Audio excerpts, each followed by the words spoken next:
Let's solve one beautiful math question in the easiest way. Ready? But before we start, try this question in your mind. You got it? Now, what's the easiest method to solve it so that you will never lose here again?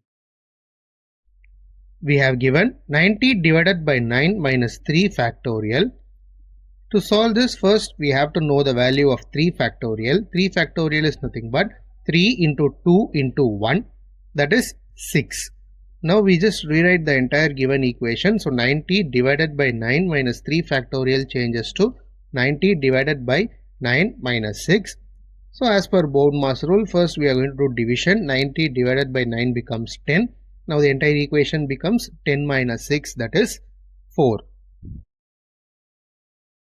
Therefore, the solution of 90 divided by 9 minus 3 factorial is 4.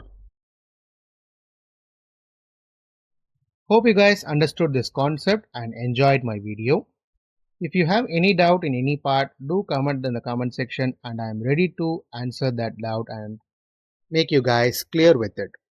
Do share this to your friends and challenge them to solve before watching the video and ask them to comment in the comment section if they did it so. Thank you friends, do subscribe my channel for more interesting videos like this and we will meet in a new video soon.